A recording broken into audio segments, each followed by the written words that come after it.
স্বাগত দীপ্ত সংবাদে, সঙ্গে আছে আমি আনোয়ার হোসেন। রাজধানীর মিরপুর 11 সংলগ্ন মিল্লাত বিহারি ক্যাম্প থেকে 26 জন মাদক কারবারিকে গ্রেপ্তার করেছে যৌথ বাহিনী। শুক্রবার গোপন সংবাদের ভিত্তিতে সেনাবাহিনীর 6 স্বতন্ত্র এডি ব্রিগেড, র্যাব ও পুলিশ সদস্যরা যৌথ অভিযান পরিচালনা করে। এ সময় অভিযুক্তদের কাছ থেকে 100 গ্রাম গাঁজা, 48 পুরিয়া হেরোইন, 7টি ছুরি, 5টি চাপাতি এবং মাদক বিক্রয়ের নগদ 31,260 টাকা জব্দ করা হয়। যৌথ বাহিনী জানায়, পল্লবী থানায় আসামিদের বিরুদ্ধে একাধিক মাদক মামলা রয়েছে। প্রয়োজনীয় জিজ্ঞাসাবাদের জন্য পল্লবী থানা পুলিশের কাছে তাদেরকে হস্তান্তর করা হয়েছে। আইনশৃঙ্খলা পরিস্থিতি স্বাভাবিক রাখতে বাংলাদেশ সেনাবাহিনী এ ধরনের অভিযান অব্যাহত রাখবে বলেও জানিয়েছে তারা।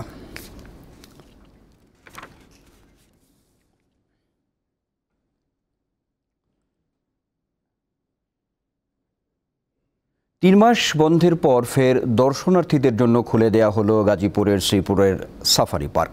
এর আগে গত 5 আগস্ট ছাত্র জনতার অভ্যুত্থানের সময় ভাঙচুর, লুটপাটের পর থেকে জীববৈচিত্র্য সমৃদ্ধ পার্কটি বন্ধ ছিল। এছাড়া বঙ্গবন্ধু শেখ মুজিব সাফারি পার্কের নামেও শিগগিরই পরিবর্তন আসতে পারে। এরই মধ্যে নাম পরিবর্তনের প্রস্তাব সহ একটি আবেদন বন বিভাগে পাঠিয়েছে পার্ক কর্তৃপক্ষ। বিষয়টি বিবেচনায় নিয়ে বন বিভাগ গাজীপুর সাফারি পার্ক নাম দিয়ে আগের নামটিতে প্রতিস্থাপন করতে পারে বলে জানা গেছে।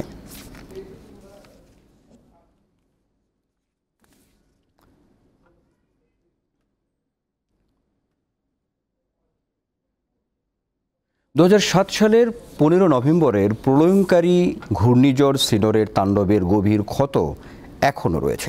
প্রাণহানি ও সহায় সম্পদের ক্ষয়ক্ষতির পাশাপাশি বিধ্বস্ত হয় বরগুনার 484 কিলোমিটার বাঁধ। সেখানে এখনও টেকসই ও স্থায়ী বেড়িবাঁধ নির্মিত হয়নি। আমি এই জ্যাকেটের ভিতরে রাখিয়া ওই জ্যাকেটের ভিতরে ঘুম করছে, আর আমি তো ওই গাছ ধরে বয়ে রয়েছি। এমন স্রোতে চাপ দিয়েছে আর ছুটিয়া মানে ছিন্ন বিচ্ছিন্ন করে ফেলেছে। পরে আমার হাতটা যদি কাটতে গেলে, পাউডার কাটতে গেলে ওই টিন তো বিভিন্ন দিকে টিন, ঘর বাড়ির কত মালামাল, কত সাপ গেছে, কত কিছু গেছে। সিডরের 17 বছর পার হয়ে গেলেও স্ত্রী আখি ও 3 বছরের শিশু তানজিলকে হারানোর কষ্ট বয়ে বেড়াচ্ছেন বরগুনা জেলার সালমান। ত্রাণের অর্থে উপকূলীয় জেলা বরগুনার অনেকেরই ঘর হয়েছে, তবে ঘূর্ণিঝড়ের আঘাতে বিধ্বস্ত বেড়িবাঁধ আজও নির্মাণ হয়নি। বাড়তে পানি হয়েছে ওই বাঘটা সমান্য হে পানি তো গেছে গেছে হেয়ে পর আইসি বাড়তে বেনে আই যে ঘর দুয়ার কিছু নাই। বউ পেয়েছি 2 দিন পর মাটি চালাইয়ে এরপর আনছি ওই বেগুনে ঘর দুয়ার বেড়া ঠেলে লই গেছে, গরু বাছুর সব চিকির পরে পান্তে লইয়ে যায়। আর আমরা পশ্চিমে চাইতে নিয়ে বালিতে কালে চোখ ডাকে যায় বালিতে। নিচু বেড়িবাঁধের কারণে প্রতি বছর আমাবস্যার পূর্ণিমার জোয়ার ও ছোটখাটো ঘূর্ণিঝড়ে প্লাবিত হয় একাধিক গ্রাম। স্থানীয়রা টেকসই বেড়িবাঁধ নির্মাণের দাবি জানালেও 17 বছরেও তা পূরণ করেনি কেউ। রাস্তা তো হয় না, ওই দেখেন না স্যার, কোনো রাস্তা হয় না, এই রাস্তা হয় না, এই রাস্তা হয় না। তাছাড়া এই আঁশ মুরগি কত কিছু আনলে সব শেষ। জেলা প্রশাসক মহোদয় আছেন, তার মাধ্যমে রাস্তাঘাটগুলো হোক, যে আমাদের 170টি ফ্যামিলির মাঝে যেন মাঝামাঝি একটা সাইকেল সেন্টার হয়। ঘূর্ণিঝড় সিডর কেড়ে নিয়েছিল উপকূলীয় জেলা বরগুনার 1345 জনের প্রাণ। লণ্ডভণ্ড হয়ে গিয়েছিল 77,000 ঘরবাড়ি। বিধ্বস্ত হয়েছিল জেলার 484 কিলোমিটার বাঁধ। দীপ্ত বার্তাকক্ষ। ফেনীতে স্মরণকালের ভয়াবহ বন্যার 2.5 মাস পার হলেও এখনও ধসে যাওয়া বাড়িঘর পুনর্নির্মাণের উদ্যোগ না নেয়ার অভিযোগ উঠেছে। ক্ষতিগ্রস্ত পরিবারগুলোর দাবি, সরকারিভাবে তালিকায় নাম ওঠানো ছাড়া আর কোনো কাজ হয়নি। অনেকে রান্নাঘরে, আবার কেউ অন্যের ঘরে আশ্রয় নিয়েছে। গত আগস্ট মাসে ফেনীতে স্মরণকালের ভয়াবহ বন্যা দেখা দেয়। ধসে পড়ে হাজার হাজার ঘরবাড়ি, ভেসে যায় আসবাবপত্র। পানি নামার 2.5 মাসেও ঘুরে দাঁড়াতে পারেনি বহু পরিবার। 2 মাসে এক ঘরেতে রান্ধন বারণ খন ঘর মাই ডাকুদাম আসিল, ঘর হরি গেছে, এখন ফাঁকের ঘরিতে হরিছি। এখন পর্যন্ত মানে চুলাতে আগুন দিব, এখন সেই ব্যবস্থা নেই। সরকার থেকে বা কোনো এনজিও থেকে তেমন কোনো সহযোগিতা পাইনি। ক্ষতিগ্রস্তদের অভিযোগ, বন্যার সময় কিংবা পরে সরকারের কোনো কর্মকর্তা তাদের খোঁজ নেয়নি। উপজেলায় দরখাস্ত দিয়েছি, এখনো কেউ খোঁজ খবর নিতে আসি না। আমরা ছেলেমেয়েদেরকে অনেক কষ্টে আছি, অনেক আরেকজনের বাসায় আছি। তো এই পর্যন্ত সরকারে শুধু লিস্ট করা ছাড়া তেমন একটা আর কোনো উদ্যোগ আমরা দেখি নাই। ঢাকা টিএসসিতে অনেকগুলো অর্থ উঠছিল, এটা আমরা দাবি জানাচ্ছি এই অর্থগুলো যেন আমাদের ফেনী সহ যে অঞ্চলগুলোতে বন্যা হয়েছে সুষম বন্টনের মাধ্যমে আমাদের জনগণের পাশে দাঁড়ানোর জন্য। যারা বেশি ক্ষতিগ্রস্ত হয়েছে তাদের তালিকা মন্ত্রণালয়ে পাঠানো হয়েছে। দ্রুত সময়ের মধ্যে ঘর নির্মাণে সরকারি বরাদ্দ পাওয়া যাবে বলে জানিয়েছেন জেলা প্রশাসক। খুব শীঘ্রই একদম সম্পূর্ণ ঘর যেগুলো বিধ্বস্ত হয়েছে সেগুলো সরকারিভাবে যে বরাদ্দ সেটা পাবো। পাশাপাশি সরকার ঘরবাড়ি যেগুলো আংশিক ক্ষতিগ্রস্ত হয়েছে তাদের জন্য টিন এবং টাকা বরাদ্দ তৈরি সেটাও খুব শীঘ্রই আসবে, আমরা যোগাযোগও করেছি। বন্যায় ফেনী জেলায় ৮,০৯৫টি কাঁচা এবং ২৫০টি আধা পাকা ঘর সম্পূর্ণ ধসে গেছে। আংশিকভাবে ক্ষতিগ্রস্ত হয়েছে প্রায় ৫৬,০০০ কাঁচা ও আধা পাকা ঘর। টাকার অঙ্কে ক্ষতির পরিমাণ ৫৩৩ কোটি ৮৯ লাখ টাকা বলে জানিয়েছে জেলা প্রশাসন। দীপ্ত, বার্তাকক্ষ। পটুয়াখালীর কুয়াকাটায় চলছে রাস পূর্ণিমার পূজা ও পুণ্য স্নান। সনাতন ধর্মাবলম্বীদের অন্যতম এই ধর্মীয় উৎসবকে কেন্দ্র করে এরই মধ্যে সমুদ্র সৈকতে ভিড় জমিয়েছে হাজারো নারী পুরুষ। ভোরে মাতুয়া সহ হিন্দু সম্প্রদায় স্নান সম্পন্ন করেন। সৈকতে আগত পুণ্যার্থীদের সঠিক নিরাপত্তা নিশ্চিতে মাঠে কাজ করছে বিপুল সংখ্যক আইনশৃঙ্খলা বাহিনীর সদস্যরা। সন্ধ্যায় কুয়াকাটার শ্রী শ্রী রাধাকৃষ্ণ মন্দিরে ভগবানকে আমন্ত্রণ, মঙ্গল ঘট স্থাপন, সন্ধ্যা আরতি, আলোচনা সভা এবং ভক্তদের প্রসাদ বিতরণ করা হবে। রাতভর চলবে সঙ্গীতানুষ্ঠান, ভাবগত পাঠ ও মহানম কীর্তন। শনিবার ভোরে পুণ্য স্নানের মধ্য দিয়ে শেষ হবে উৎসবের আনুষ্ঠানিকতা।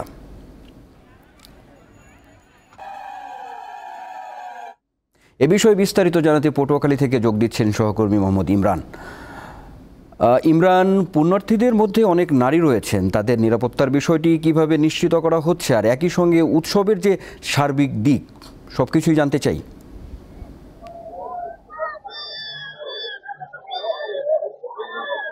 আনোয়ার, আপনি জানেন যে প্রায় 200 বছর ধরে কিন্তু এই পটুয়াখালী যে কুয়াকাটার যে শ্রী শ্রী রাধাকৃষ্ণ মন্দির রয়েছে, এই মন্দিরে কিন্তু আসলে রাস উৎসব হয়ে আসছে। এবারও কিন্তু এখানে এই রাস উৎসব হচ্ছে। এর পাশাপাশি কিন্তু কলাপাড়া উপজেলার যে মদন মোহন সেবাশ্রম রয়েছে সেখানেও কিন্তু আসলে রাস উৎসব আসলে হচ্ছে। তো রাস উৎসব উপলক্ষে আমরা গতকাল থেকে দেখেছি কুয়াকাটা সমুদ্র সৈকতে কিন্তু হাজারো পুণ্যার্থীরা ভিড় জমিয়েছে। আজ কিন্তু একেবারে লক্ষাধিক পুণ্যার্থীর আগমনে কিন্তু মুখরিত হয়ে উঠেছে এই কুয়াকাটা সমুদ্র সৈকত। আমরা এখানে যে রাধাকৃষ্ণ মন্দির রয়েছে এই মন্দিরে ঘুরে দেখেছি। এখানে যে সকল পুণ্যার্থীরা এসেছেন এর মধ্যে নারীর সংখ্যায় কিন্তু বেশি রয়েছে। এই এখানে যে পুণ্যার্থী রয়েছে তাদের নিরাপত্তায় কিন্তু ব্যাপক প্রস্তুতি নিয়েছে এখানকার যে প্রশাসন রয়েছে তারা। বিশেষ করে উপজেলা প্রশাসনের পক্ষ থেকে মনিটরিং সেল কিন্তু গঠন করা হয়েছে, একটি কন্ট্রোল রুম কিন্তু খোলা হয়েছে। এছাড়া এখানে কিন্তু টুরিস্ট পুলিশ, থানা পুলিশ, নৌ পুলিশের সদস্যরা কিন্তু মোতায়েন রয়েছে। এছাড়া এখানে কিন্তু হচ্ছে যে ফায়ার সার্ভিসের সদস্যরা রয়েছে তারাও কিন্তু এখানে রয়েছে। আমি আপনাকে একটি বিষয় জানিয়ে রাখি, রাস পূর্ণিমা যেহেতু আসলে পূর্ণিমার যে তিথি সেই তিথি কিন্তু আসলে বৃহস্পতিবার ভোর রাতে শুরু হয়েছে এবং শুক্রবার ভোর রাত পর্যন্ত এই তিথি থাকবে, যার কারণে আজ সকালে কিন্তু অনেক পুণ্যার্থী, বিশেষ করে মতুয়া সম্প্রদায় রয়েছে, এছাড়া হিন্দু সম্প্রদায়ের অনেক নারী পুরুষ কিন্তু আজ সকালে কিন্তু আসলে গঙ্গা স্নান করেছে। তবে আনুষ্ঠানিকভাবে আগামীকাল সকালে কিন্তু এখানে আসলে গঙ্গা স্নান সম্পন্ন হবে। যে লক্ষ্যে প্রশাসনের পক্ষ থেকে কিন্তু আসলে ব্যাপক প্রস্তুতি নেওয়া হয়েছে সেটি কিন্তু আমরা আসলে লক্ষ্য করেছি। আমরা এখানে যে কলাপাড়া থেকে কুয়াকাটা এসেছি, রাস্তার বিভিন্ন মোড়ে কিন্তু পুলিশ সদস্যদের টহল লক্ষ্য করেছি। এছাড়া এখানকার যে সেনা সদস্য রয়েছে তারাও কিন্তু আসলে নিরাপত্তার দায়িত্বে রয়েছে। আমি আপনাকে আরেকটি বিষয় জানিয়ে রাখি, এই কুয়াকাটার শ্রী শ্রী রাধাকৃষ্ণ মন্দিরে কিন্তু রাত ধরে আসলে পূজা অর্চনা চলবে, কীর্তন চলবে। এখানে কিন্তু ভারত সহ দেশের বিভিন্ন নামি দামি শিল্পীরা আসবেন এবং এই রাস উৎসব উপলক্ষে তারা কিন্তু আসলে সাংস্কৃতিক সন্ধ্যায় কিন্তু আসলে অংশগ্রহণ করবে। মোট কথা রাস উপলক্ষে কিন্তু কুয়াকাটা সমুদ্র সৈকত একেবারে পর্যটকদের বা এখানে যে পুণ্যার্থী রয়েছে তার পুণ্যার্থীদের পর্যটনা কিন্তু একেবারে মুখরিত রয়েছে। আনোয়ার, ধন্যবাদ আপনাকে। পটুয়াখালী থেকে যুক্ত ছিলেন সহকর্মী মোহাম্মদ ইমরান। এবার আন্তর্জাতিক প্রসঙ্গ।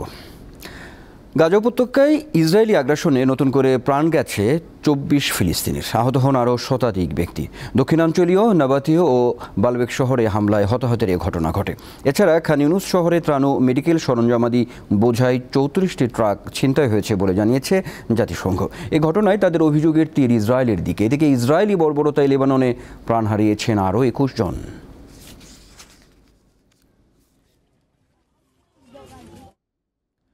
যুক্তরাষ্ট্রের নবনির্বাচিত প্রেসিডেন্ট ডোনাল্ড ট্রাম্পের নির্বাচনী প্রচারে বিশেষ গুরুত্ব পায় অবৈধ অভিবাসী নিয়ন্ত্রণের বিষয়টি। মেক্সিকো সীমান্তে প্রাচীর তোলার কাজও শেষ করার প্রতিশ্রুতি দেন তিনি। অভিবাসী নির্ভর যুক্তরাষ্ট্রে যদি সত্যিই এমনটা ঘটে, তবে কি হতে পারে দেশটির পরিস্থিতি?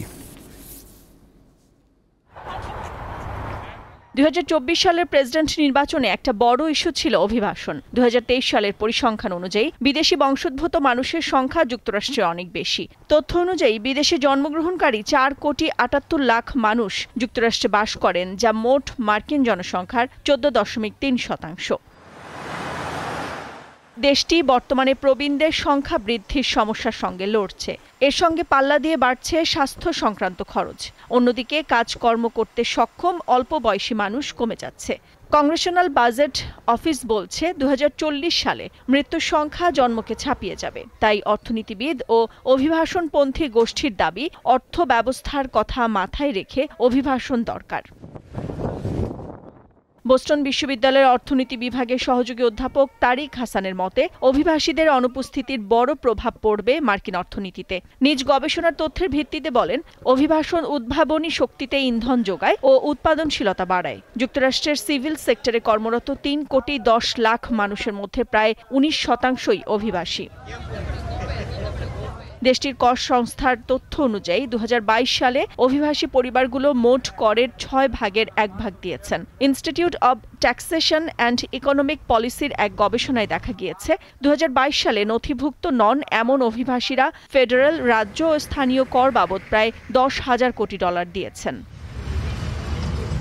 যুক্তরাষ্ট্রের অভিবাসী বা তাদের সন্তানদের একটা বড় অংশ ব্যবসা ক্ষেত্রে সুনাম অর্জন করছে। রাজস্বের দিক থেকে 500টি বৃহত্তর মার্কিন কোম্পানির বার্ষিক তালিকার প্রায় 45% সংস্থাই অভিবাসী বা তাদের সন্তানদের দ্বারা প্রতিষ্ঠিত।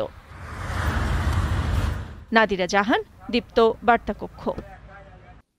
এই ছিল এখনকার মতো। আমাদের পরবর্তীতে বেলা 2টায় রয়েছে দীপ্ত নিউজ আপডেট দেখার আমন্ত্রণ রইল। আর সর্বশেষ তথ্য বিনোদনের সব খবর জানতে আপনিও যুক্ত থাকুন দীপ্তর ডিজিটাল প্ল্যাটফর্মগুলোতে। ধন্যবাদ সবাইকে।